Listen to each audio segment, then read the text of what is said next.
Okay, well, thank you everybody and welcome. The first thing I'm going to say before I do any of the technically really important stuff is mention that we are live streaming. So thank you to everybody who's joining us online as well. And so just keep that in mind when you're walking back and forth and when you're speaking around either of these microphones. Today we're in the heart of Georgian Bay, which has been an important homeland to and gathering place for Indigenous peoples for thousands of years. We acknowledge that this place on Earth has been here since before our creation, and that all living things on Earth, in the water and in the air, are our relatives and our equals. With its landscape as a teacher and water for its life, we learn, share, and live on these traditional lands. We acknowledge that we share the responsibility to protect and preserve our first mother, the Earth, and ensure that she is here for future generations. This is the traditional and treaty territory of the Anishinaabeg people, now known as the Chippewa Tri-Council, comprised of Beausoleil First Nation, Rama First Nation, and Georgina Island First Nation. This territory is within Pre-Confederation Treaty 5 and Treaty 16, and included within the Williams Treaties of 1923.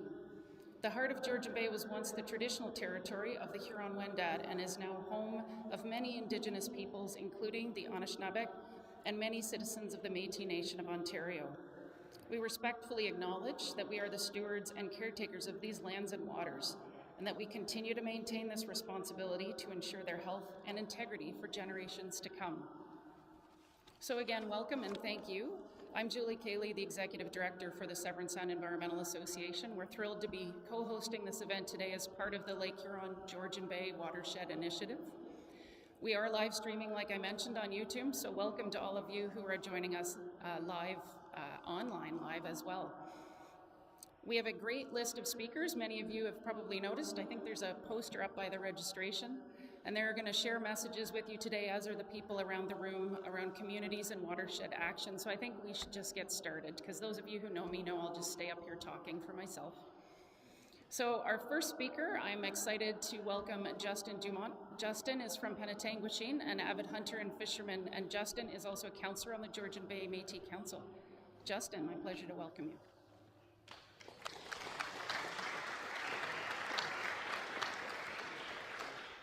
Hello, my name is Justin Dumont. Greetings from the Georgian Bay Métis Council. I'm in my 4th year sitting on the Georgian Bay Métis Council, but I have been associated with GBMC for 6 years now.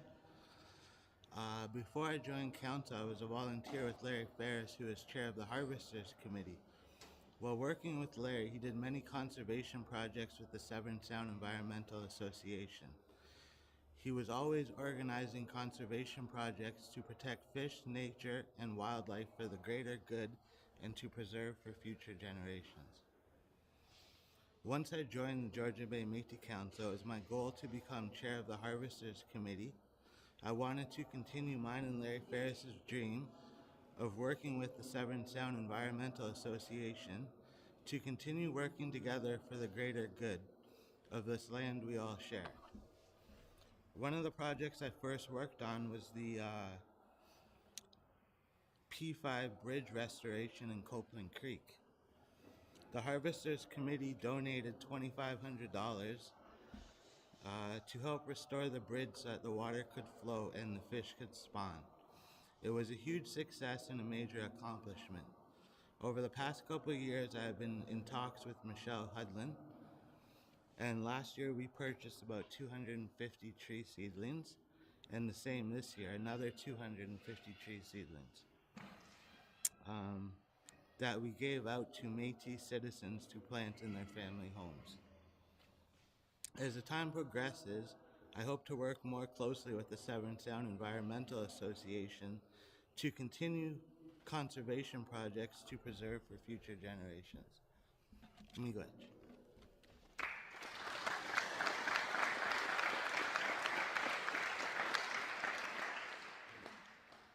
Thank you, Justin. Can I get you to just come back up here real quick? We have a gift for you, local sunflower oil, thanks to Paul Maurice, LaFontaine, and a hat and some seeds. So thank you, and miigwech to you as well. Miigwech. The Georgia Bay Métis Council has certainly been a good partner to the Severn Sound Environmental Association. We appreciate all the work that we've been able to do together, particularly working on restoring and protecting fish habitat. Next, I would like to invite Mayor Ted Walker to bring greetings from the Township of Tay. Mayor Walker.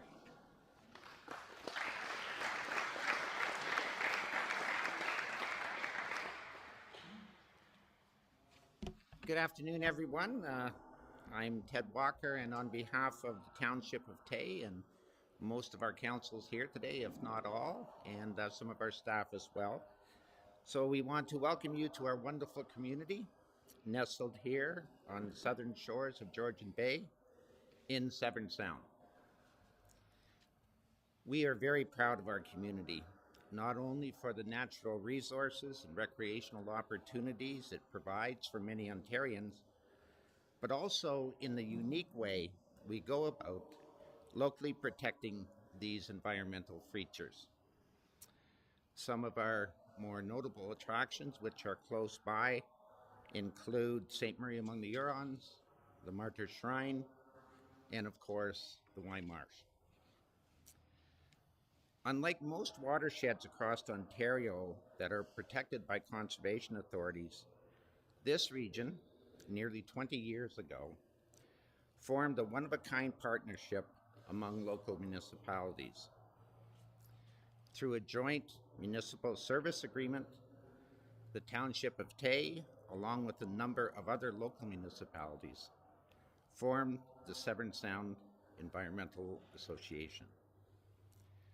The association's work, under the direction of local municipal representatives, has been instrumental in not only helping clean up Severn Sound and getting it removed from the federal government's list of areas of concern, but also in engaging the community at the grassroots level in local stewardship activities, developing sound environmental data through strong citizen science programs, as well as working cooperatively with our local municipalities to protect drinking water sources for the region's constituents.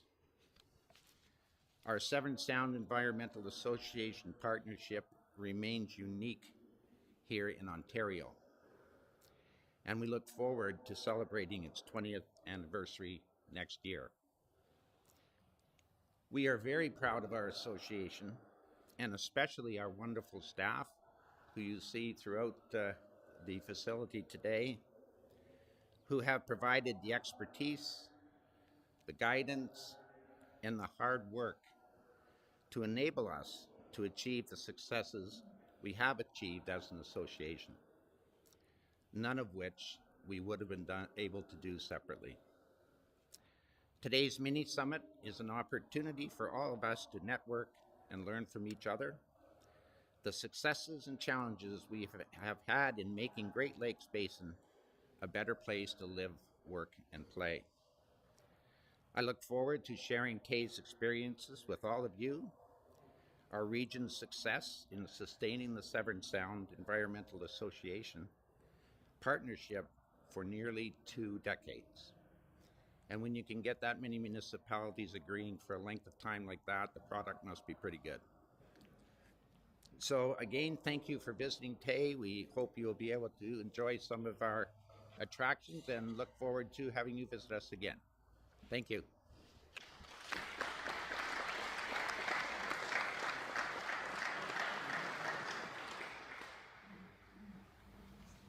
Thank you, Mayor Walker. I've just had a couple people point out to me that it's awfully warm in here, so I want to just remind folks there is water at the back, there's ice at the back. If you need a drink to cool down, please help yourself. There will be ice cream afterwards as well. I'd now like to invite to the podium Mayor George Cornell from the Township of Tiny, also a director on the Great Lakes St. Lawrence Cities Initiative. Mayor Cornell.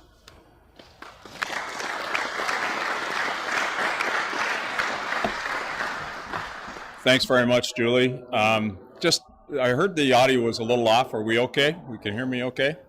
Good. I think everybody, it is really exciting to be back at an in-person event to be able to have conversations face to face, be able to recognize some people that maybe we didn't recognize because we've only seen each other through a Zoom box.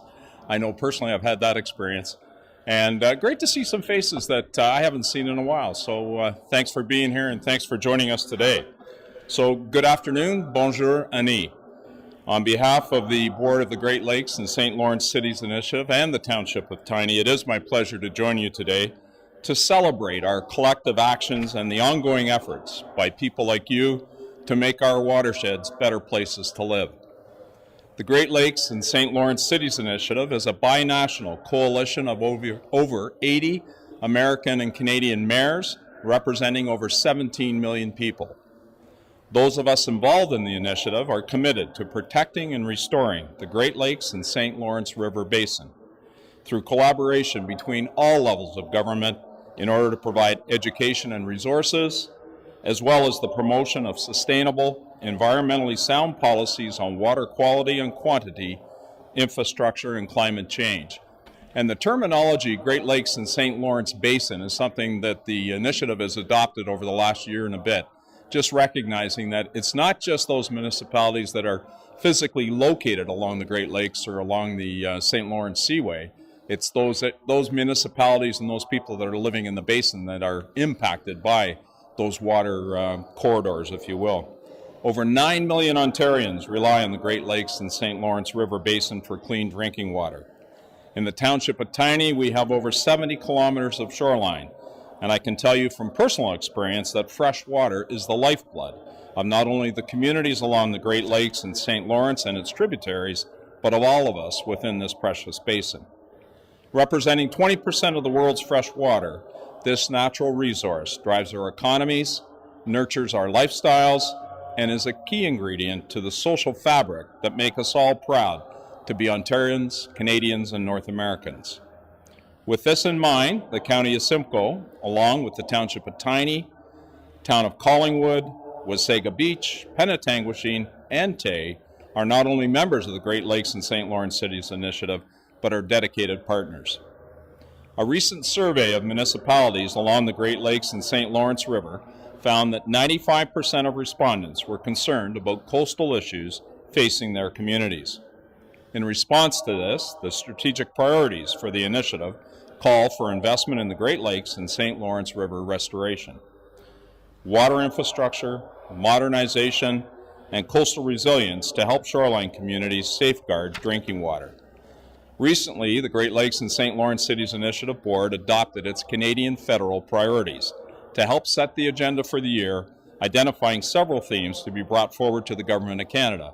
And it was just a couple of weeks ago that we convened what we called a Day on the Hill. We were in Ottawa. We had a chance to meet with a number of members of Parliament, and we, along with a number of other water agencies, hosted a reception that evening with focus on the Great Lakes and the St. Lawrence cities.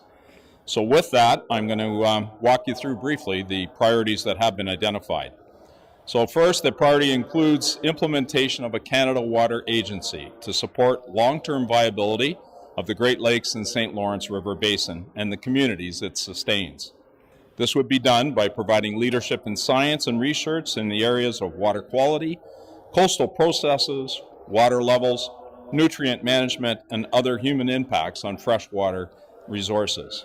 Supporting these areas of development is crucial in assisting local decision makers with the long-term planning of their nearshore freshwater resources.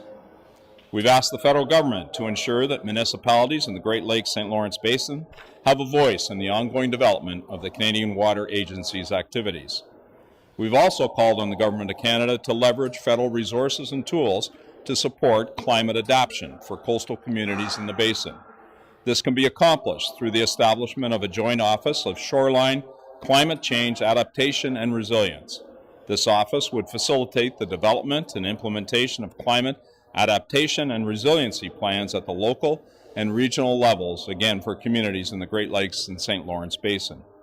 It's critical that basin municipalities are engaged in the development of Canada's first national adaptation strategy, so that there is an understanding of the real municipalities to protect water quality for their communities. By requesting a commitment to relaunch the Clean Water and Wastewater Fund, This fund would focus on modernizing and building new facilities able to address persistent and emerging pollutants which can have an adverse impact on drinking water quality, such as untreated sewage, phosphorus, and microplastics. More importantly, the Great Lakes St. Lawrence Cities Initiative would also like the federal government to confirm the previously announced $1 billion investment in the Freshwater Action Plan to ensure that municipalities can access funding to implement projects such as wetlands restoration, riparian habitat, and other actions designed to improve water quality and quantity. We also ask that the federal government, the federal government address nuisances and pollutants affecting the quality of our precious freshwater resources by formally acknowledging the triggers of algal blooms and the development and implementation of phosphorus reduction action plans and algae mitigation strategies. And final one, and maybe one of the bigger ones, that we requested the Government of Canada support the growth of the Great Lakes and St. Lawrence River blue economy by introducing funding measures to encourage modernization and resiliency against impacts of climate change and high waters. These funding measures, in collaboration with the Great Lakes St. Lawrence Basin communities and the city's initiative, can develop and implement programs to promote blue tourism. So obviously quite a list, well received by at the meetings that we did have on Parliament Hill, and action is starting to take place, and the Great Lakes and St. Lawrence cities will be an integral part of those discussions and that future direction, which is really important for all of us in this room. And as a matter of interest, next week we are having our annual general meeting for the Great Lakes and St. Lawrence Cities Initiative. This year it's going to be held in Canada, and it'll be in St. Catharines, Ontario. So I will be there representing our area along with other members from the province of Ontario and Quebec. And just a reminder that this year's theme, in fact, is the powering of our blue economy. Closer to home, the Township of Tiny, and Mayor Walker touched on this as well, along with 7 other member municipalities, continues to work together to protect the local environment, its water sources, habitat, and forests through a partnership called Severn Sound Environmental Association. This association is a joint municipal service board established by the 8 municipalities to ensure our local environment and our water is protected now and for generations to come. Mayor Walker and I take great pride in the leadership our respective municipalities showed in being founding members of the SSEA. The Severn Sound Environmental Association allows its member municipalities to pool their resources to better our local natural watershed, appreciating that the environment doesn't recognize political boundaries, and that by working together we can get better value for our taxpayer dollars. A vibrant ecosystem is key to a healthy community, a healthy economy, and a better life for all our residents. The result of the SSEA has been a partnership that allows local municipalities to make sound decisions based on locally generated science. This partnership allows its member municipalities to act locally, but with the goal of benefiting the entire Severn Sound watershed. I have to say it's an honor to represent the Township of Tiny on environmental issues here in Severn Sound and at the binational table. And I would be remiss if I didn't shout out our Deputy Mayor for the Township of Tiny, Stefan Walma, who is also the board chair for the SSEA. So thank you, Stefan, for your work there. So given the importance of the Great Lakes and waterways for our community, environment, and economy, we are committed to ensuring that our residents and visitors continue to enjoy our beautiful lakes and rivers for generations to come. Thank you very much. Merci, miigwech.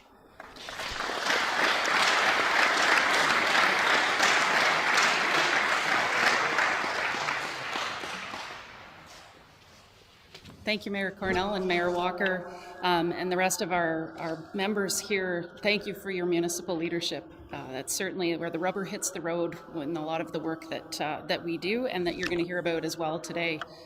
So our next speaker is known for her passion and commitment to conservation and is actually a former Severn Sound staffer. I know we just formed like 5 years ago. So Kim Gavin is the General Manager of Conservation Ontario and has a long-standing tenure with the conservation sector, having worked for both government, non-government organizations, and she's had the benefit of being involved in a myriad of activities, including land securement and stewardship, legislation, regulatory and policy development, and government relations work. In Kim's early days, she spearheaded a program to protect waterfowl from consuming lead shot right here in this watershed, and even had her hands literally in wetland conservation. It's my honor to welcome Kim Gavin, the General Manager of Conservation Ontario.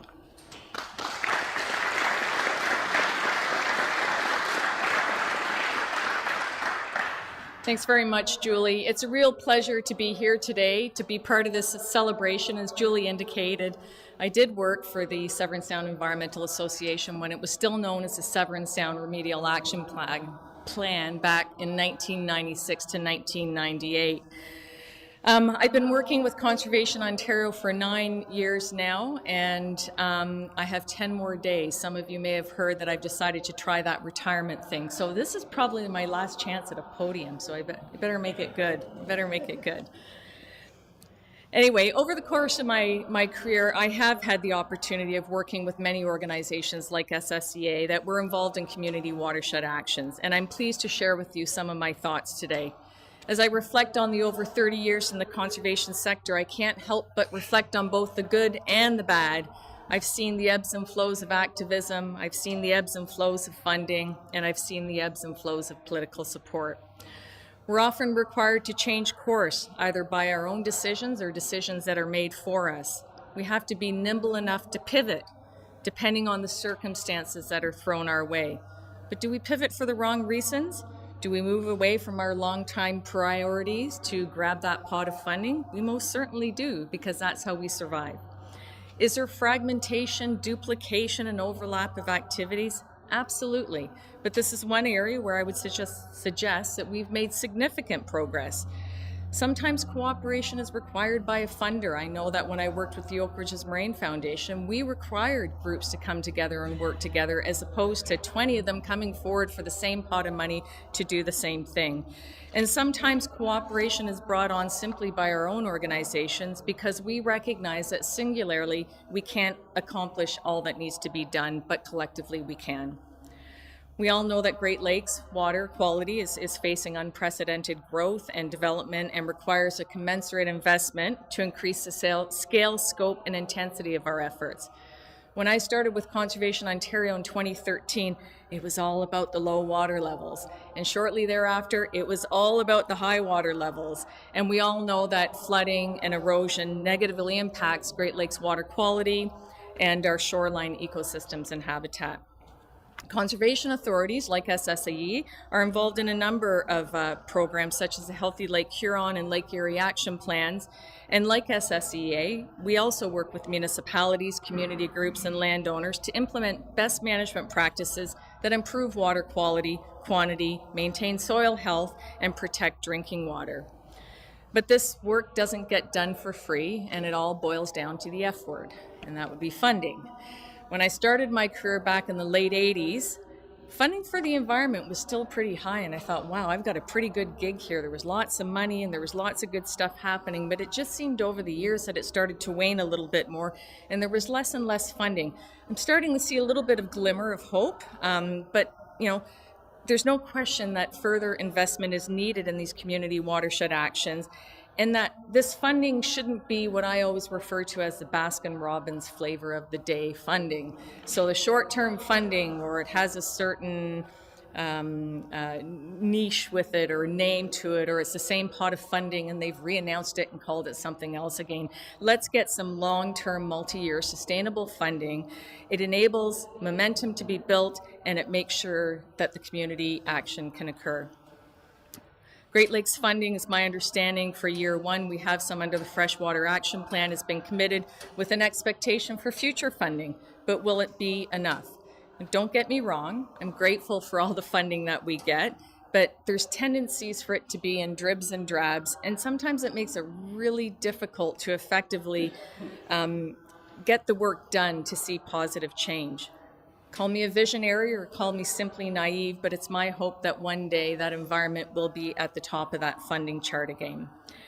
Now, I don't want to be all doom and gloom. Sometimes our perseverance pays off. Just recently, the provincial government started working on the Great Lakes St. Lawrence River Natural Hazard Technical Guides. This has been a long-standing request of conservation authorities, and this work is finally happening, and they're reaching out to us. And Conservation Ontario is also ensuring to profile and support some of the Great Lakes Water Quality Agreement work. And given the 50th anniversary, last week as part of Environment Week, we released a story map called Your Watersheds, Our Great Lakes, Conservation Authorities Working with Farmers to Protect Our Great Lakes. An area where I've seen positive change is around monitoring and research. Again, when I started work in the late 80s, it was mostly about singular projects. We would do a tree planting project, we would count the number of trees that we planted, we would count the number of acres that it was, and we'd identify where it was. And that was kind of about it. We didn't always determine what that planting meant on a watershed scale. You look at some of the monitoring and research that's going on in some of these displays here, and it's absolutely phenomenal now. We're looking at things on a watershed scale to look at, is this planting helping to address erosion problems? Is this planting creating a corridor between two significant cores? Is this planting helping with biodiversity? So again, we most certainly do that now, and we undertake the monitoring and research to better understand the changes and help make informed decisions. And we don't just do this for ourselves as organizations, but we do this for the public, and we do this for concerned citizens. As I mentioned before, sometimes our organizations can be criticized for fragmentation, overlap, and duplication. And while I can't profess to say it doesn't still happen, it happens far less than it used to. As communities in watershed action, we've made significant effort our approaches and share successful approaches across our jurisdictions. An example I'd like to share with you is what Julie mentioned at the beginning. When I did work for the RAP, I worked on the lead remediation program, and I was working with the federal government and trying to get lead out of our waters and use alternatives like bismuth and steel. And there was this fabulous program happening over at the Bay of Quinte RAP with the Lower Trent Conservation Authority called Take a Little Lead Out. And I thought, I just want that program here. So I begged, borrowed, and stealed, and we brought that program here. But I didn't have to steal it. They were quite happy to share it with us, and it was a very successful program. So again, it's not just about one person or one organization, it's about all of us collectively, and cooperation is the only solution to healthy watersheds. We couldn't do these projects without a fly flying around here, without groups like the Severn Sound Environmental Association. We couldn't do these projects without conservation authorities. We couldn't do these projects without landowners like our farmers who graciously offer up their land to implement these projects. We couldn't do this without our municipalities who bring community semblance and support to these projects, both in kind and financially. It's important that we take the time to step back and truly look at what we've accomplished. We can't quit. The threat is here, and it's constant. That's what was so brilliant about the Severn Sound Environmental Association. So after the Severn Sound RAP was delisted, SSEA didn't go, hey, that's it, folks, we're all wrapped up, let's close up shop and go away.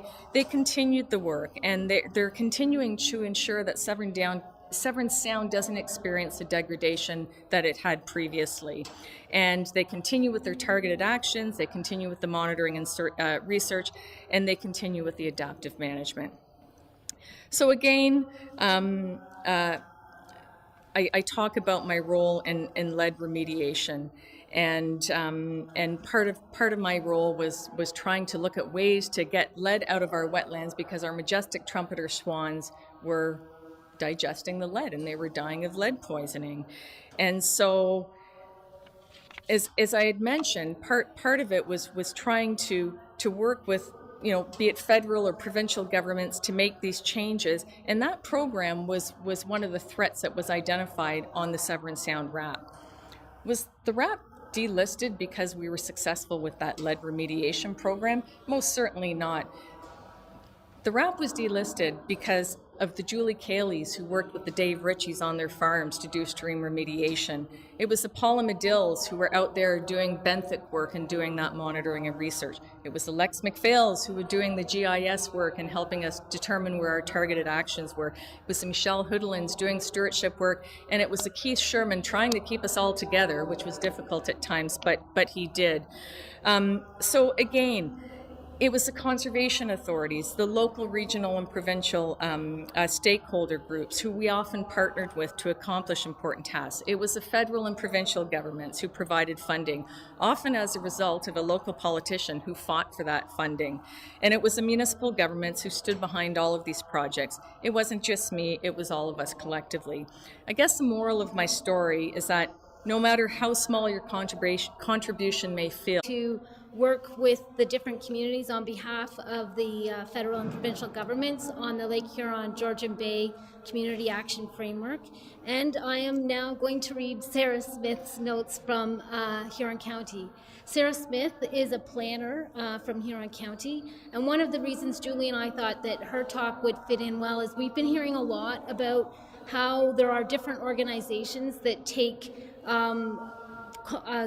community actions in watersheds, and I just thought it would be very important to highlight some of the work that's happening at a slightly different scale, the county scale, along the southeast shore. So she thanks you very much for inviting you to speak to her about the Huron County Water Protection Steering Committee. Huron County is located on the west coast of Lake Huron. The county seat is Goderich. It is an upper tier municipality, and we have 9 local municipalities. The county hosts many committees and organizations with council representation, and we're very lucky to have the Water Protection Steering Committee. And here she gets into a little bit of the history. We're very dependent on water. We drink it, we wash with it, we use it for transportation and for recreational purposes. The county recognizes that protecting water sources is important to ensure there's enough safe water for all the uses now and in the future. In the early 2000s, there was extensive national press coverage of polluted Lake Huron beaches. Hundreds of kilometers of Lake Huron shoreline were being developed for seasonal cottages and year-round homes. Livestock was expanding, and the Walkerton tragedy set the stage for community conflict in Huron County about water quality. An intensive livestock study and groundwater wellhead protection study identified the need for a new community mechanism to address water quality. And it was recognized, as we've talked here today about already, that the responsibilities are divided among many agencies and organizations at all levels of government. Even as water was everyone's issue, the coordination of efforts seemed to be falling to no one. The public and the special interest groups within the community felt alienated and frustrated by a perceived lack of action and even greater lack of coordination. To respond, in January 2004, the County of Huron formed the Water Protection Steering Committee, comprised of stakeholders such as farm groups, agriculture, tourism, manufacturing, county councils, municipal councils, and agencies, including the conservation authorities, the provincial ministries, county planning department, and the health unit. And the purpose was to to do extra communication with all these different groups, was to implement specific projects and to act as somewhat of a coordinator. The Water Protection Steering Committee are chaired by the Huron County Warden, with meetings held quarterly in March, May, September, and November. And some of the topics that they've covered in the last, since 2004, it's almost 20 years, building a local food economy, watershed resiliency to climate change, municipal sewage treatment and septic systems, sustainable tourism, beach management, agricultural best management practices, natural heritage, drainage in the rural landscape, cover crops, and there's been plenty more. If you can imagine, every 3 months they're having a meeting with 3 or 4 speakers on a certain theme. There's quite a lot of opportunities for discussion, and it is really the listening and the conversation at those meetings that helps build for better outcomes at the end. So the other thing that was mentioned here is a range of programs. They've had a septic system reinspection program, a risk assessment research, which is to identify risk to water quality impairment. They've had innovative approaches to conflict resolution. And one project that she delves into quite a bit is they've supported the Huron Clean Water Project. And that's been going since 2005, where they have been helping to fund best management practices up to 50% of program projects for erosion control measures, rural stormwater management, clean water diversion, fragile land retirement, livestock fencing, manure storage, different community projects, on-site wastewater inspections, forest management plans. I think you guys will probably be quite familiar with this kind of list. It does go on a bit more, but it is quite a lot has been accomplished with 2,927 projects, $11.8 million that have been invested locally. The value of the projects are, oh, sorry, it's, well, let's see here. I think it's no, it's more than that. So anyway, I'll leave it. 1614674. Economic development. There's been, the top three categories are tree planting projects, that's been 36% of the allocation, septic system upgrades, and erosion control projects. So ultimately, the Water Protection Steering Committee's mandate is for sustainability with linkages between the environment, the economy, and social and cultural, which sort of speaks to the earlier comments about that blue economy piece. Looking to the future, the Huron Water Protection Steering Committee hopes to integrate with community development, land use planning, and continue to offer its committee members a wide range of valuable topics. And obviously that very important role of continuing to build and enhance relationships. I thank you for the time and for the invitation to the Planning Department at Huron County and the Huron County Water Protection Steering Committee. Thanks. Thanks, Julie.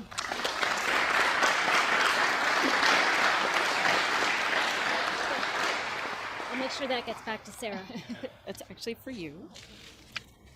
So thank you. Oh, thank you for pinch hitting, Mary. And I know that's not always easy, and it's unfortunate Sarah couldn't join us. It's really important, though, I think, to hear about the work that's going on Lake Huron, which we're all connected to, and I think sometimes we forget that we are all connected in the way we're impacting, and good and bad. So thank you for bringing that perspective to us as well. So next up, I'm going to introduce two people at once, and I'm going to trust them to hand off to each other, because I know I can, because they're wonderful people. First will be Kevin Trimble. We're going to first hear from Kevin, a retired ecologist with more than 30 years' experience working on private and public sector projects around Ontario in areas such as renewable power, pit and quarry rehabilitation, mining, infrastructure. Also worked for several years with the Ministry of Natural Resources and has degrees from the University of Toronto and Lakehead. Kevin grew up cottaging on Lake Simcoe and moved to Muskoka 8 years ago, where he joined the Muskoka Watershed Council and became its chair in 2018. He now chairs the Community Roundtable on Integrated Watershed Management, and I had the pleasure of working with and getting to know Kevin as we both sat on the Muskoka Watershed Advisory Group. So I'm looking forward to hearing what Kevin has to say about where things are at in Muskoka as well. And I'm going to introduce Glenn at the same time, and then you guys can flow together. Next up will be Glenn Cunnington, and Glenn is the manager of watershed programs at the District Municipality of Muskoka, holds a doctorate in road and landscape ecology from Carleton University, and a master's of science in watershed ecosystems from Trent University. Trent. He has over 20 years of environmental expertise, including over 10 years as an ecological consultant and several years working with the Ministry of Natural Resources in his current role at the district. Glenn is focused on developing relationships that balance the needs of the environment, society, and the economy, while contributing to the long-term vision of the environmental management of Muskoka. So welcome, Glenn and Kevin.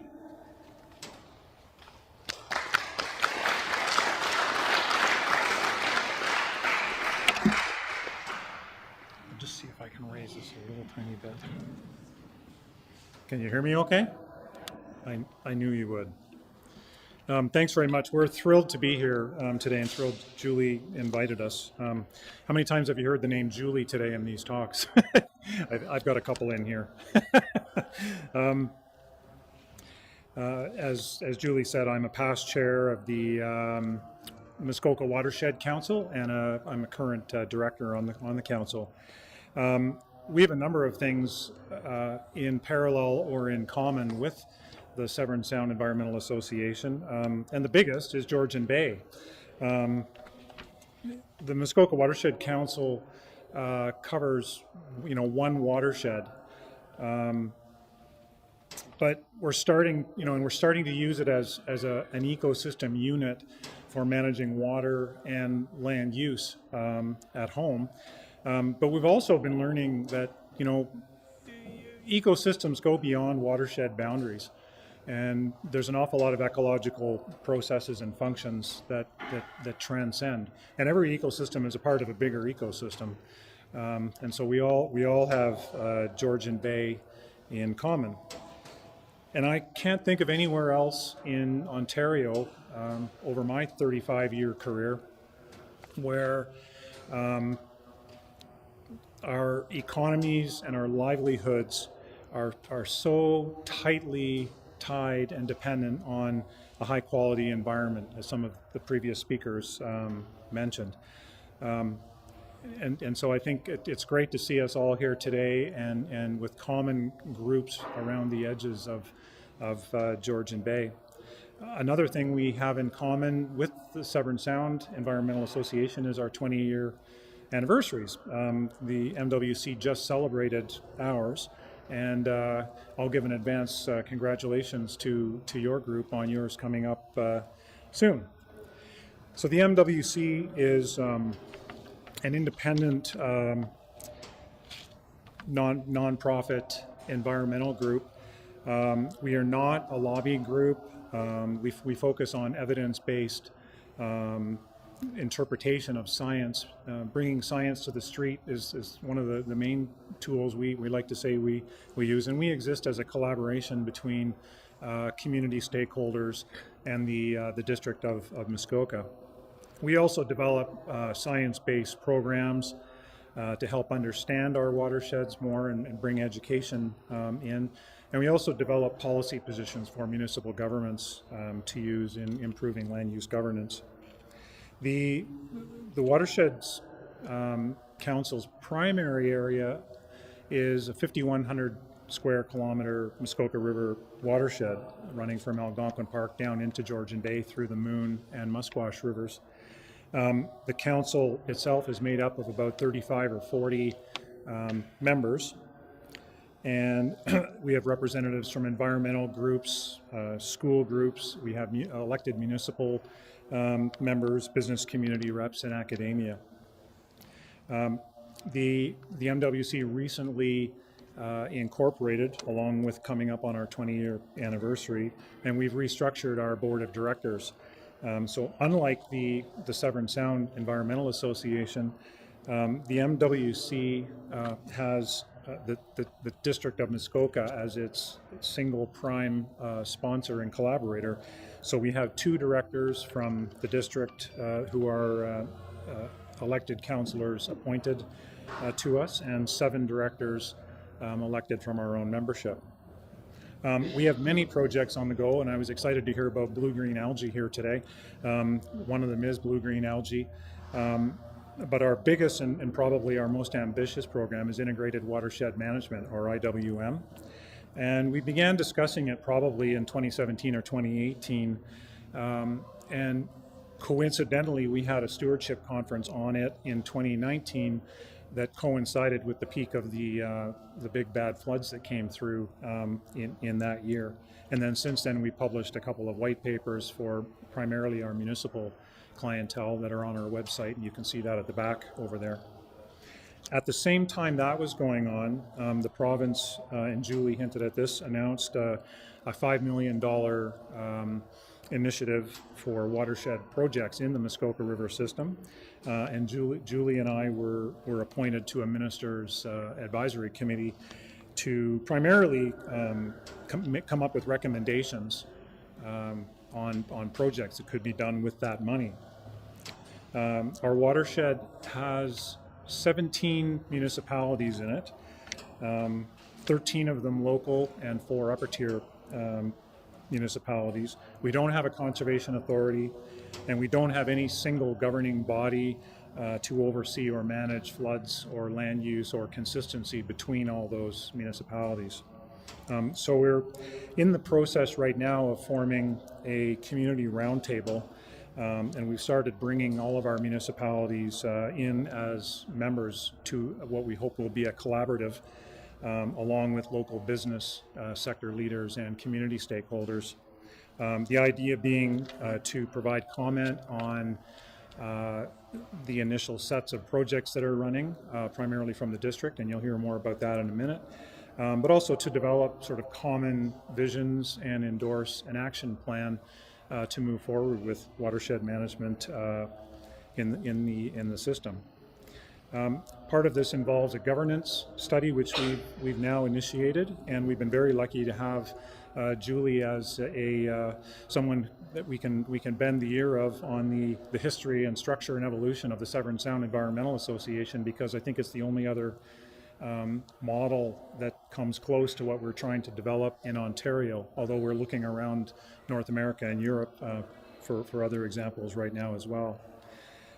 So in addition to that project, the Muskoka Watershed Advisory Group that Julie and I were on recommended 18 other projects, and the province's $5 million fund has gone towards 14 of those, in addition to the governance study, 12 of which are in the hands of the District of Muskoka to do. And with that, I'm going to hand it over to my compadre here, Glenn Cunnington. Thanks, Kevin. As Kevin mentioned, the Muskoka River watershed covers an area of about 5,100 square kilometers, and that stretches all the way from Algonquin Park down to Georgian Bay. This area includes a total of 13 13 lower tier municipalities and 3 upper tier municipalities, but we don't have a conservation authority in that area or any kind of similar agency.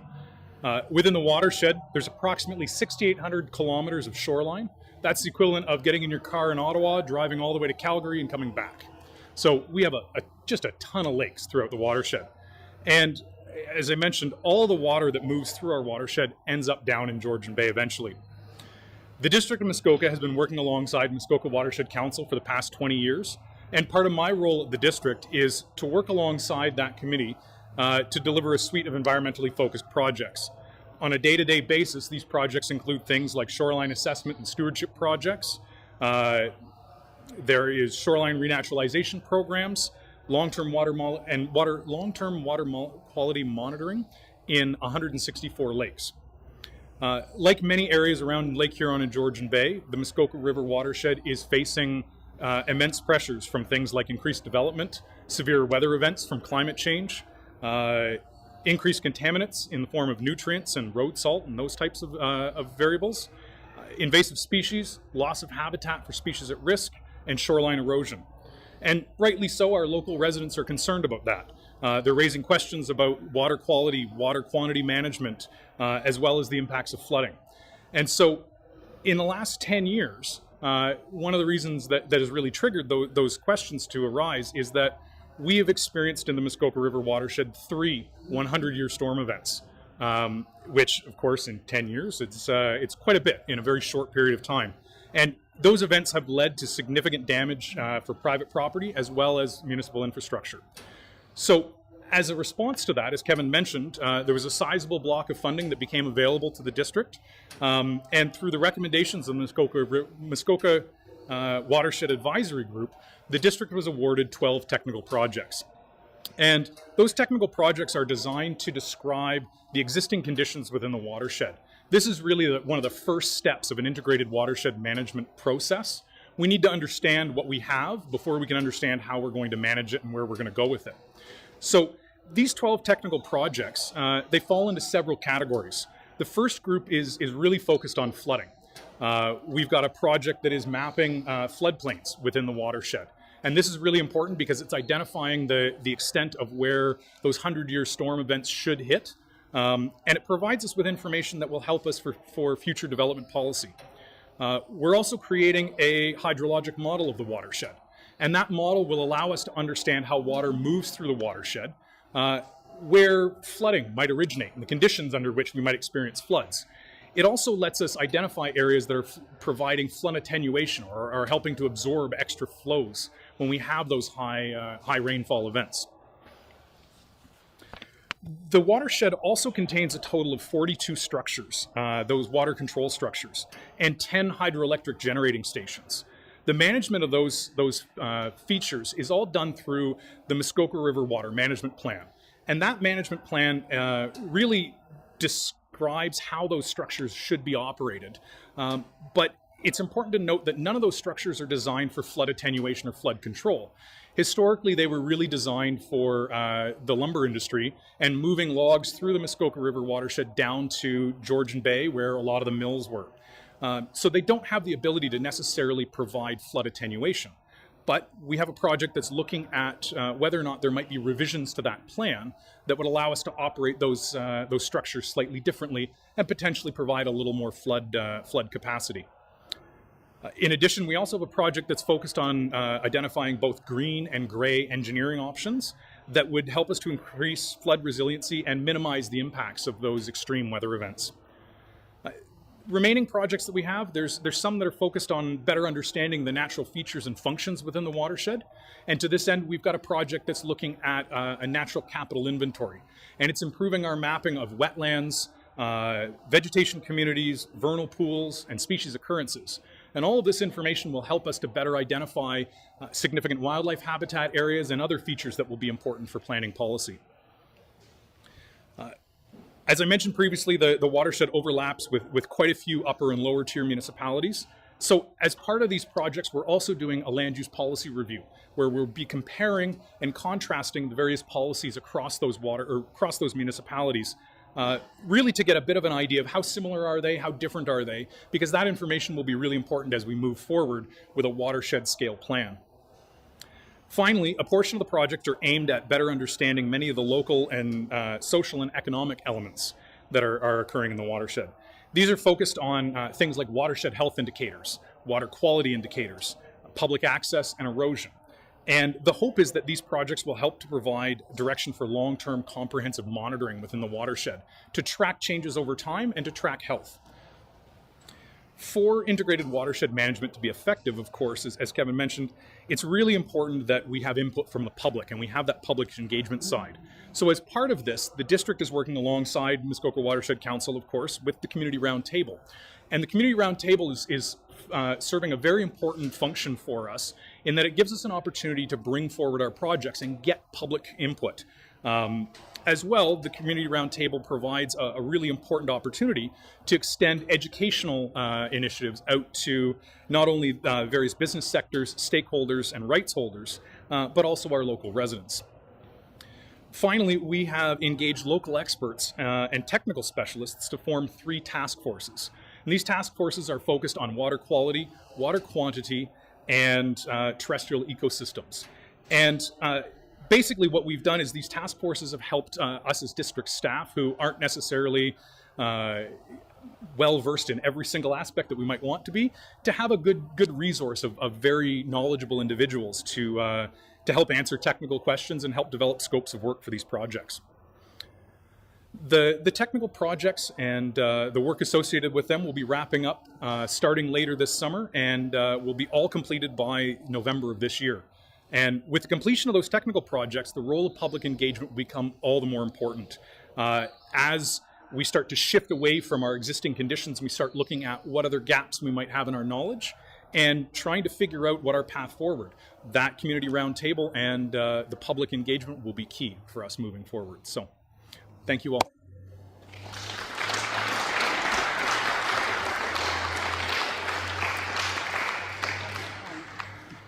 Thank you. Kevin?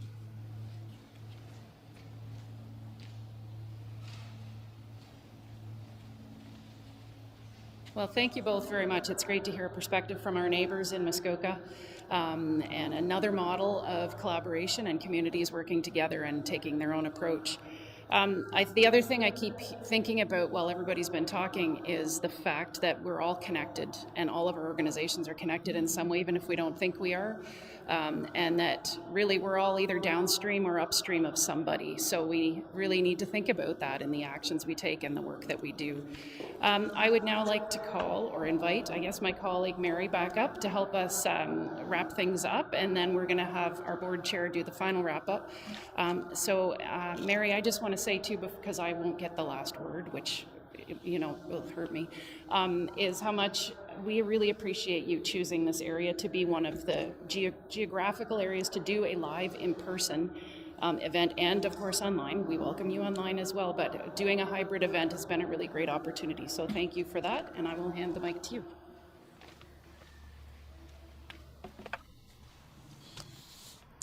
Well, I think I might need to bring that down a bit.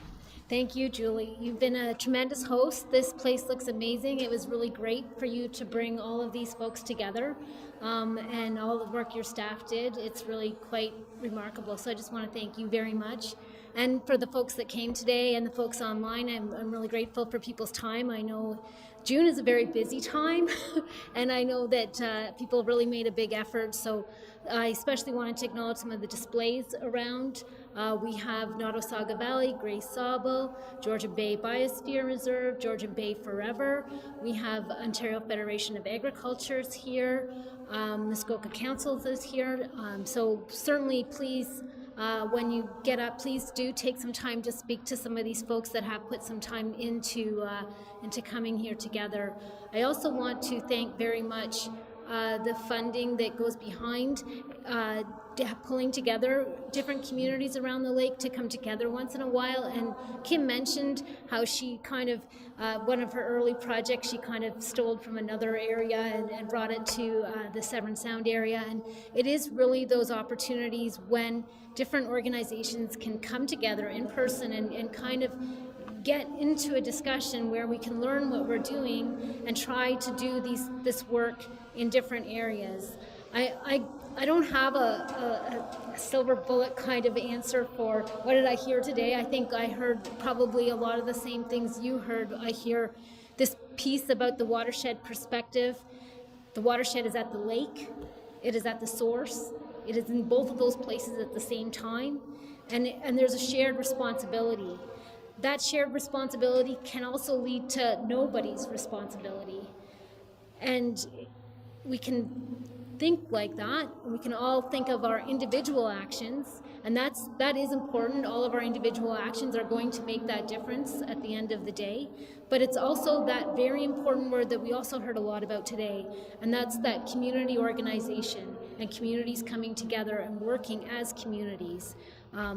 We heard different kinds of community collaboration today, some Conservation Authority community collaboration, some are at the county level, some of the cities are trying to come together and figure out how to work towards solutions for these tied issues with environment and economic issues.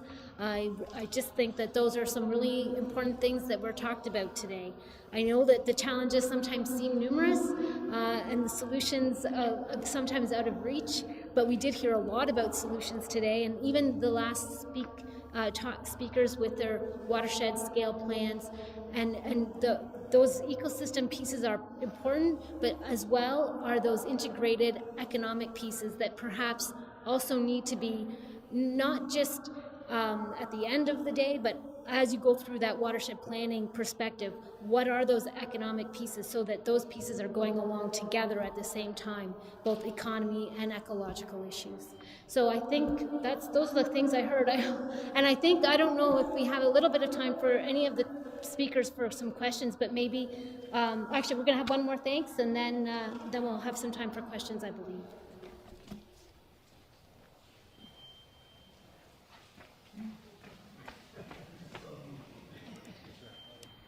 I get to do the fun part. I get to announce the ice cream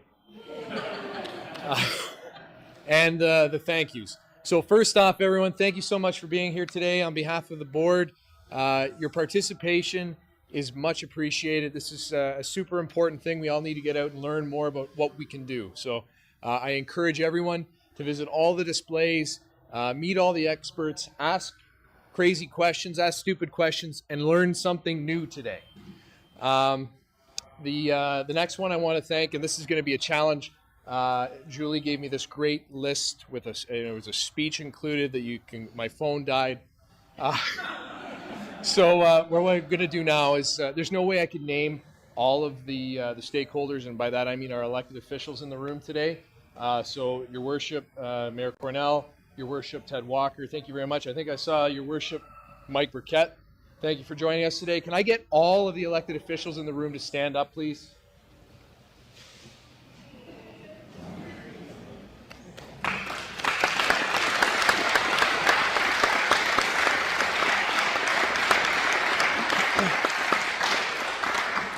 You'd be surprised. We don't always agree on how to do things, but everyone in this room that stood up there has prioritized the environmental stewardship on the go forward. So thank you again.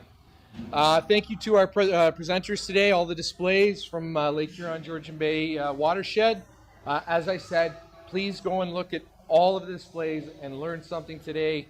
I also want to thank Miller's Dairy, who are sponsoring the ice cream. So make sure we're back in person, have some ice cream, have a coffee, chat with someone new. I have nothing else to say. Oh, sorry. Huge thank you to our staff. Everyone in the light blue shirts, come out, please.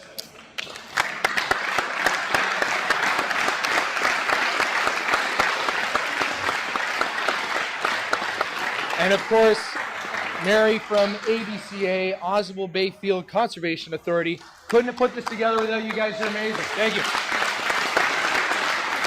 I get there? Go.